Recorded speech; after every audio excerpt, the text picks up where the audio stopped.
And we are live. Welcome, everyone, back to the channel. I'm Brian with Exact IT and Cybersecurity.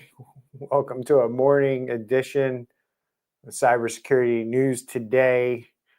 In this segment, on this video, on this channel, we go into things that I find interesting in the news around cybersecurity and my reactions to them. That'll be the bulk of today's video because I did a threat intel report yesterday with a bunch of updates late in the day yesterday. So I only have one update that came out since then that I'll share with you guys in the second segment, where we're going to just expand on the Crush FTP vulnerability and more information that we have around that.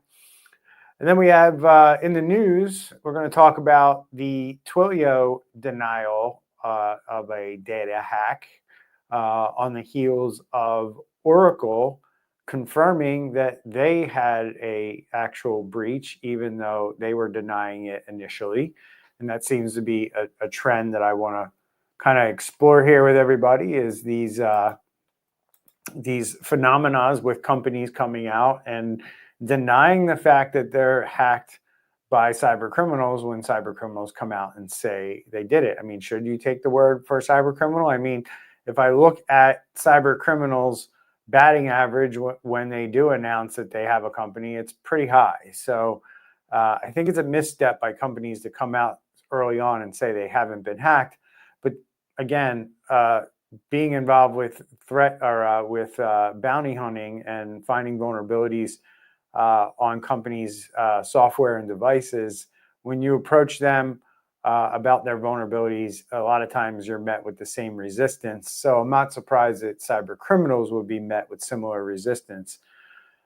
And that's what's going on in the world of business and denials of hacks. And then we have, when you get hacked and you decide not to handle it properly, you deal with what are known as breach lawsuits or class action breach lawsuits. And Lee University is learning that hard lesson.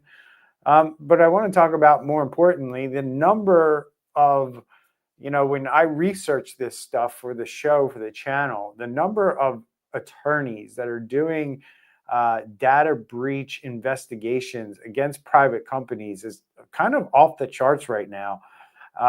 So let's talk a little bit today about what happens when a private company is investigated by a private law firm for a data breach. How does that even go down? So we'll talk about that.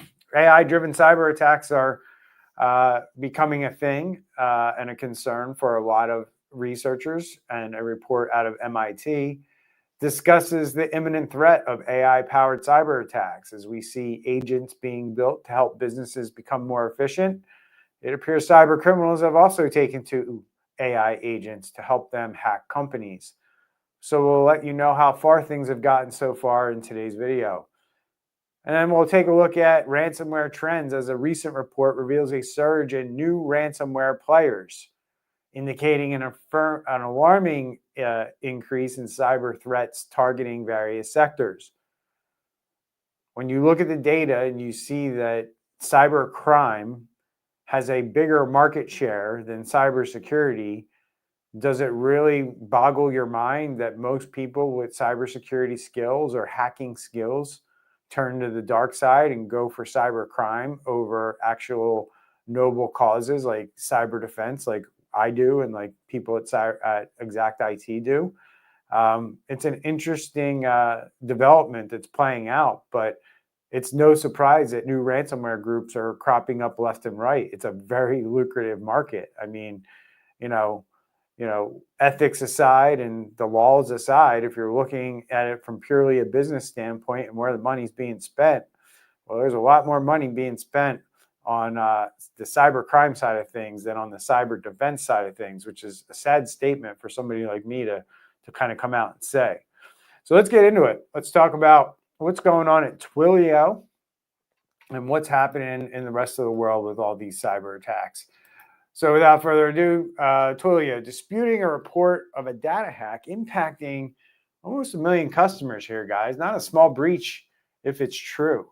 Twilio has publicly denied reports of claiming that a data breach impacted 848,000 customers, asserting that no unauthorized access occurred.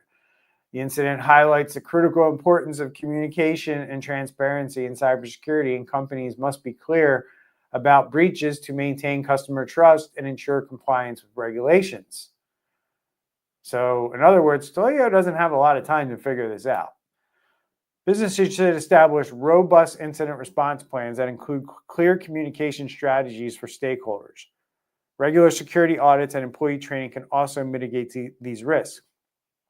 The interesting quandary with all of this, folks, is the fact that these companies are coming out and saying that they're denying these attacks and these breaches, which is a big problem for them, right? Because it shows that you don't have a robust cyber response plan or incident response plan.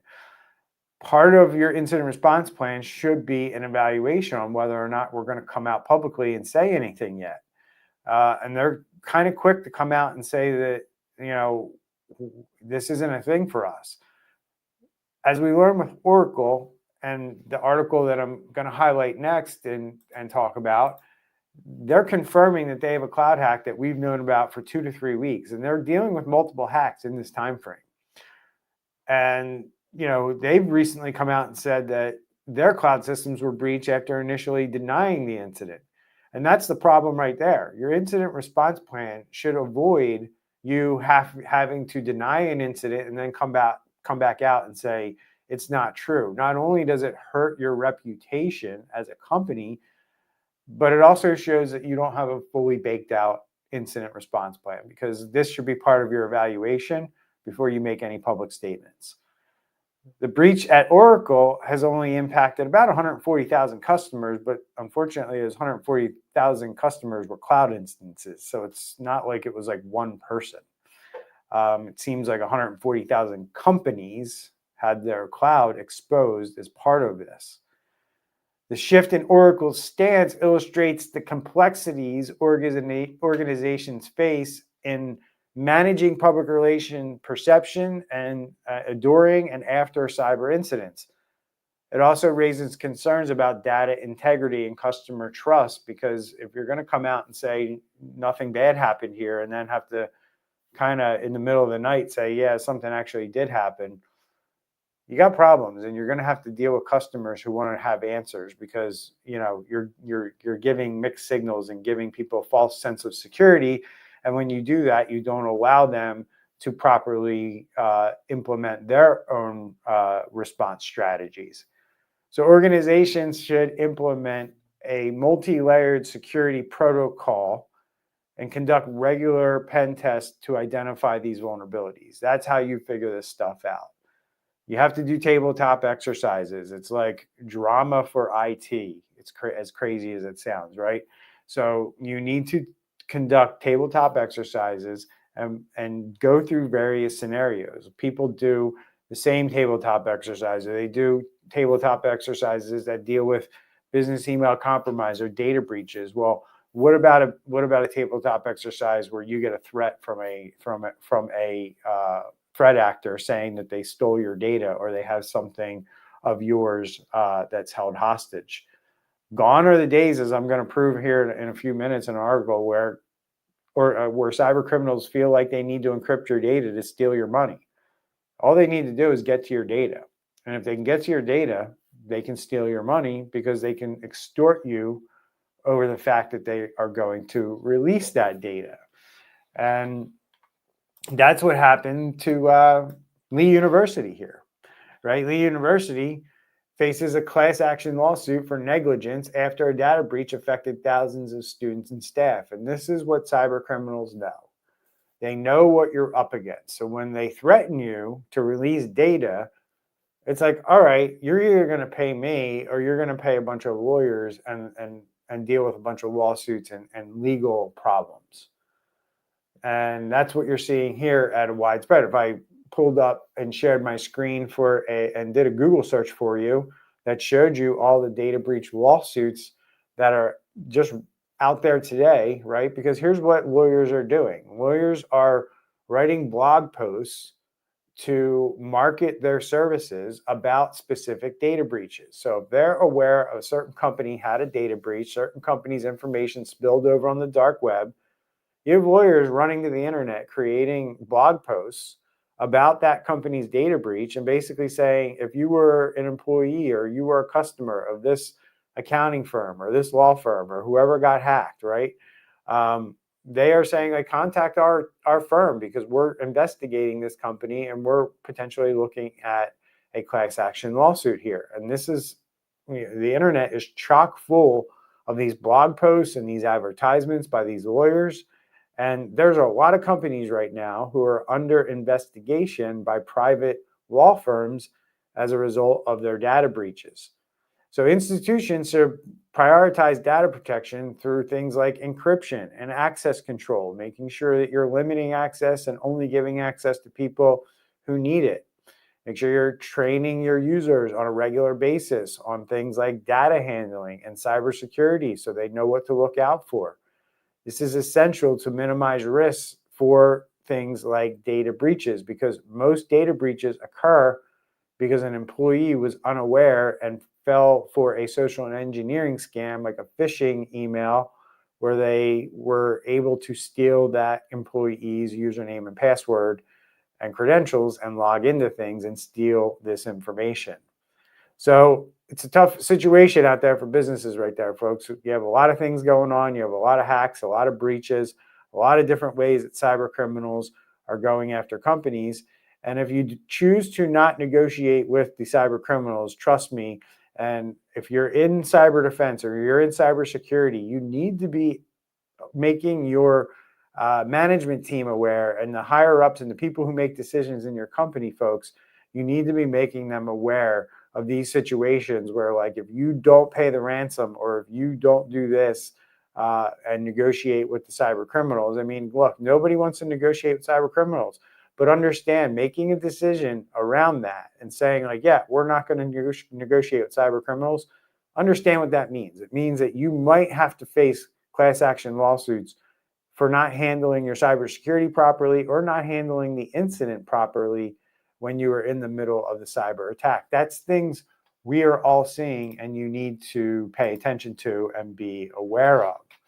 So, moving right along, at this report out of MIT, which discusses an emerging threat of AI-driven cyber attacks, which could revolutionize how attacks are executed. And I'll say, if companies are figuring out how to create these what's called AI agents to do their social media, to do their sales, a lot of times. I just saw an AI agent where it will literally take a lead in a CRM from sending it emails and nurturing it. And when, say, that lead maybe gets an email, clicks on a link to get more information about something that was advertised in that email, the CRMs can detect that and they can literally instruct their system to have AI make a phone call to that person to try to set an appointment. And we're seeing these things happen all automatically by AI, set up by somebody who created this agent, which is a series of basically AI events that are connected and occur and help basically, replace employees at the end of the day. Because normally you'd need like a marketing person or a salesperson to be involved in that process. And now you can have it all done by computers. And, we see these things happening. So when, they're doing it at the level that they're doing it in business with marketing and sales and social media management. And I've even seen some AI agents that are doing things with graphic design. It's only a matter of time before AI agents are doing low-level hacking, and we're probably a year away from AI agents doing actual hacking to the point where an AI agent might be able to deploy ransomware and negotiate the ransomware, and we won't even need cyber criminals involved in the process, which is really scary if you think about it. As AI technology evolves, so do the tactics employed by these cyber criminals. And businesses must understand these risks, stay ahead of their own security by adapting their security measures to counter these advanced threats. And companies should invest in AI-based security solutions. They can detect anomalies and respond to threats in real time. Continuous training on AI implications for cybersecurity is also critical. You have to understand that cyber criminals will be implementing AI for a number of reasons, right? To socially engineer your employees, to get them to click on things. It could be an AI bot that, is the thing that tricks them into doing it because they are starting a conversation, or the AI bot's able to email the person back and forth, which may, in certain cases, elevate the trust that they have with the person or the thing on the other end of that email. So it's really scary what could come out of these AI agents and cybersecurity, but it's only a matter of time. And you have to look around at what regular businesses are doing with AI and say, hey, if they're doing that with this, then cyber criminals can probably use the same technology to accomplish similar tasks in their business, and they are. So we'll keep you updated as we learn more, but we are learning more about these AI agents and how they're helping cyber criminals be more successful at what they do. And then on top of that, we have this report out. It shows a surge in new players in the ransomware game, which is nothing new in the world of where I'm from. When I report on this stuff all the time, we see new groups emerge all the time, and for various reasons. But the bigger concern here is in this particular article is new groups that are emerging rapidly. Typically, the same players kind of moved around the chessboard a little bit and moved from one group to another, and typically groups formed off as offshoots of other groups, right? So maybe one cyber criminal decides like he's going to go off on his own and start his own thing, and then gets another group of guys and girls to go with him and create another hacking group. So it typically was like offshoots or like family trees, almost kind of like if you're familiar with family trees and NFL football coaching, right? It's kind of like that, right? And you have people who worked under other ransomware groups starting their groups. Now we're not seeing that anymore. We're starting to see groups just kind of be created out of thin air. And as I mentioned earlier at the beginning of the show, we're seeing this because, quite frankly, if you look at the data, if you want to make money in cybersecurity right now, cybercrime is not a horrible place to go. I mean, there's more money being spent by U.S. businesses on dealing with cyber attacks than they're spending on cyber defenses in the first place. So if you're coming out of college or you're coming out of school and you have these skills and you're looking around going, where can I get a job? And maybe the cybersecurity companies aren't hiring as much as they were, say, 6 months or a year ago. Doesn't take much to start up a cybercrime group if you know what you're doing, right? It's not like you got to go start a business or anything. You're doing an illegal operation. So what does it really take to start up a cybercrime group? If you know what you're doing, it's not very hard. So the barrier of entry is very low, and the profits are very, very lucrative. So the rise of ransomware players is an evolving threat to businesses because it's only going to make ransomware worse down the road. So businesses need to be aware of this and prepare that cyber attacks are going to only increase here moving forward as we deal with all the situations in the world around the geopolitical events with countries wanting to go to war with one another. I mean, you have to talk about these things when it comes to cybersecurity because it all plays into the fact that these things are increasing. Geopolitical events, the fact that the economies are going down and jobs aren't as readily available and people need money. This is a way to make money. And then finally is just, it's lucrative. It's very profitable to do this stuff if you can figure it out. And there's different ways you can make money. You don't have to be somebody who writes their own ransomware software. You can be somebody who just breaks in the networks, and then you go hire a ransomware company to work on your behalf. That's how it works today. And it's a very well put in place system at this point, and businesses need to do everything they can to deal with these threats. So let me skip. I have 2 other articles here I was going to touch on, but I'm going to skip over there I'm going to just go into our threat report for today, which let me just check our message board real quick. Yeah, nothing new came in. So just to touch on this FTP, Crush FTP vulnerability. I mentioned this the other day on one of the news reports on, I think, Monday or Tuesday, maybe it was Wednesday. And I just kind of pointed out the fact that this is similar to what we saw with Move It. And the other one escapes me off the top of my head right now. But this is Crush FTP. Clio is the other one. So we have Clio, we have Move It, and it seems like, hey, the cyber criminals were like, these were two very successful campaigns. Let's see if we can find another one of these FTP campaigns that companies like to use. And let's see if we can exploit one of those. And they were successful in finding a vulnerability in Crush FTP in versions 10 and 11. That vulnerability has been disclosed and has been made public. So it means it's being exploited in the wild. And it has been for some time now.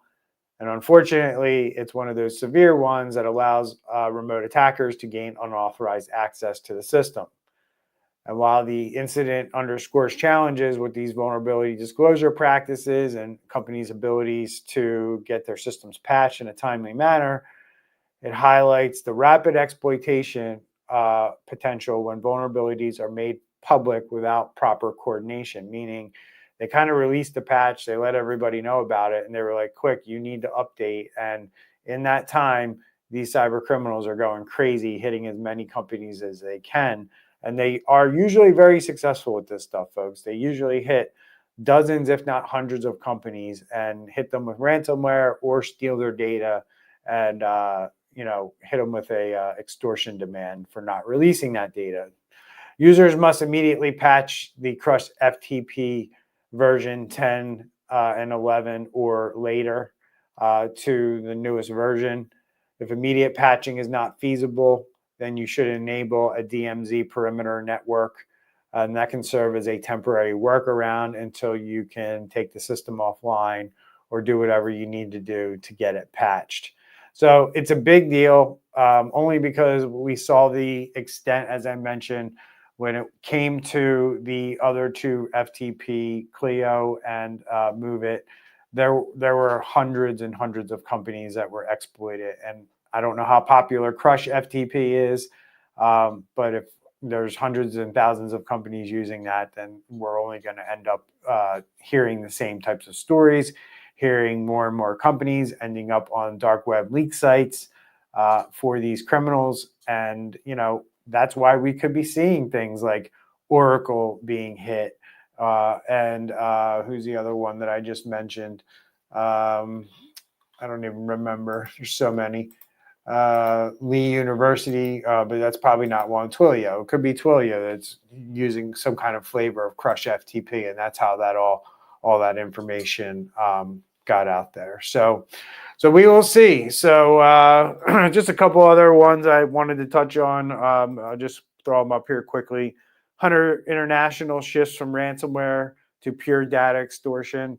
I actually predicted this at the end of 2024 on our Security Squawk podcast, where we make predictions for 2025 and or 2024 and 2025. In 2023, my prediction for 2024 is we were going to see a lot more of this.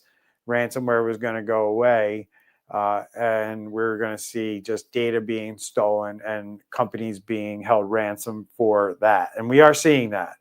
And I think the problem that we have right now is companies are basically looking at the situation and saying, and I think that's why we're seeing a major uptick in class action lawsuits, because either somebody's giving companies bad advice when they're hired as breach coaches, and I don't think that that's the case, but maybe it is. But we're failing to see the fact that when we allow this data to go on the dark web, that companies are going to have to deal with class action lawsuits and get sued, which in most cases, those lawsuits cost more than if they paid the ransom.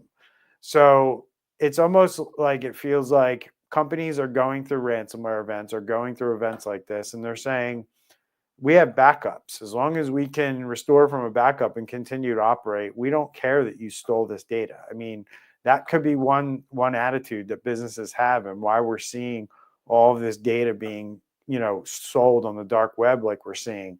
But at the end of the day, somebody's making a decision and somebody's advising these people, these companies, when they're in these events, to not pay the ransom and not entertain ever paying the ransom because you have backups. What about when this data spills over on the dark web, right? When are we having those discussions with business leaders about, like, hey, if you don't pay this, your information could end up on the dark web? And we have plenty of examples that we can show companies of, large organizations that paid multiple millions to lawyers and class action lawsuits as a result of these data breaches spilling over on the dark web. So it's a big deal. And I think some decisions right now when it comes to data response or incident response, some bad decisions are being made, unfortunately. And just to prove that, someone claiming to be the Cleveland court hacker says they're associated with Russian-based ransomware group Killen, and Killen has claimed responsibility for attacks around the globe. This is just another organization, the Cleveland court system, and for some reason, the governments in Ohio seem to get hacked a lot, and I don't know why that is. But Cleveland courts have been dealing with a cyber attack for a long time. They've kind of been going back and forth about, like, what's been happening, and now this group has come out and basically said, yeah, we're the ones that got them. And usually that happens because negotiations break down, and this group now wants to come out and make things public in hopes that that puts more pressure on this court system to cave into whatever ransom demands they are throwing at them. So it's an interesting situation. These are two other articles I didn't include in the show rundown that I figured I had some time and I could add these at the end. But there's a lot happening. I mean, guys, I've been doing this segment here for just about a little over a week now, and it really is amazing how much information comes out. And just, the last episode of this I did was just in the afternoon, yesterday afternoon, and the amount of information that comes out in less than 24 hours around data breaches and security. Hopefully you find this channel valuable and this information valuable, because I kind of weed through all the less important stuff to try to bring you the most important things that matter to businesses and cyber defenders, so we can better protect our data and our companies from these cyber thugs. But at the end of the day, there's so much information out there. I don't know how most organizations keep up with their small IT departments. I have a great team behind me here at Exact IT that compiles this stuff and keeps us informed. And I know that, 1 and 2 person IT outfits, it can feel like a real struggle at times. So, if you need any help with this, you can absolutely reach out to us and our company. But, that's the deal. You have to stay on top of this stuff. You have to know what's going on out there, because cyber criminals are changing their tactics by the minute.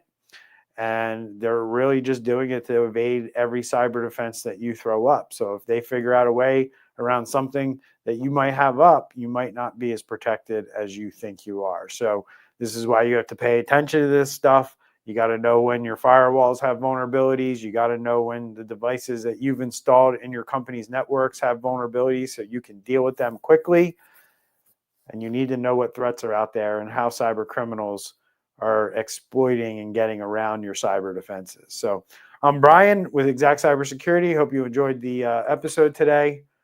We're heading into the weekend, so I won't see y'all till Monday, but I appreciate the support, and we'll see everyone next week. Take care.